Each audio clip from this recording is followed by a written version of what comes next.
stray feeding day, ayan, kakasabi ko ng mga wala pang mga aso na dumadaan dun sa pwesto namin para sana mapakain namin. Dinayo tuloy kami. Isang batalyon ba naman yung dumaan sa amin, no? At alam na alam talaga nila na kami yung nagpapakain. Paano ba naman? Parang dumaan lang talaga dyan para dayuhin kami. Kaya ito, aligaga kami ng prepare ng pagkain sa kanila. Paano yung mga ibang aso hindi na makapaghintay? Inaakyat na talaga nila yung dala namin na lagayan. Kailangan kasi sabay-sabay namin sila mabigyan ng pagkain.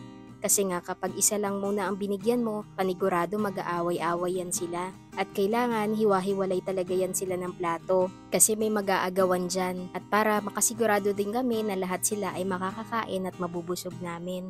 Ito ngang isa sa sobrang ilap niya kasi at takot dun sa mga kasama niya na iba, nabukod tuloy siya. Pero wag kayong mag-alala dahil minake sure naman talaga namin na papakain namin silang lahat. At talagang busog na busog sila. Paano ko nasabi yun? Kasi yung dala namin pagkain, halos 1/4 na lang yung natira. Pero ayos lang, para sa kanila naman kasi talaga yung mga dala namin. Hindi ko lang din talaga in-expect na sabay-sabay silang darating. Masaya nga din ako dahil yung binigay namin na tubig sa kanila ay talagang ininom nila at napadami din talaga yung inom nila. Ito ngang isa pa-relax-relax na lang. Paano? Busog na, nagmamala-alapan din siya eh. Natatandaan nyo na si Alapan kapag kabusog na ganyan yung pwesto niya. At nung mabusog na nga din yung iba, ayan, kanya-kanyang larga na sila. Yun naman pala, merong isang babae na aso na sinusundan nila, kaya ganyan sila. Ito ngang isa bumalik pa. Pero masayang-masaya din talaga kami dahil ang dami nga namin napakain nung araw na yan. Ang sumunod naman namin na pinuntahan namin yun dun sa may bukuhan. Ayan na yung mga makukulit na pusa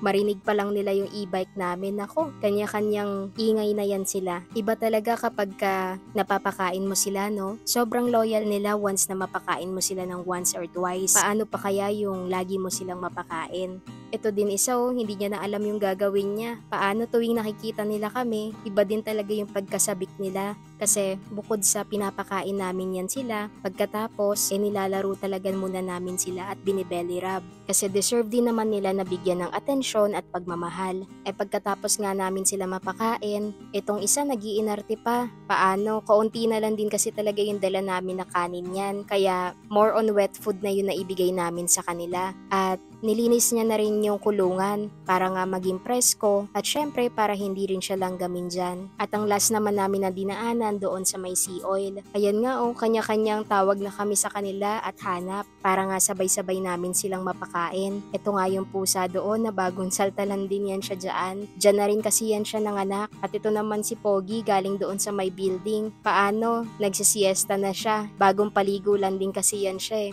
Medyo kaunti nga lang din yung nakain ni Pogi nung araw na yan kasi napakain na rin naman pala siya. At ito naman din yung mga pusa, pinakain na din namin sila kasama si Maming. Maraming salamat po sa laging panonood at pagsubaybay niyo po sa amin at lalong-lalo na sa laging pagsuporta niyo po sa amin. Hanggang sa susunod po ulit na pag-stray feeding namin.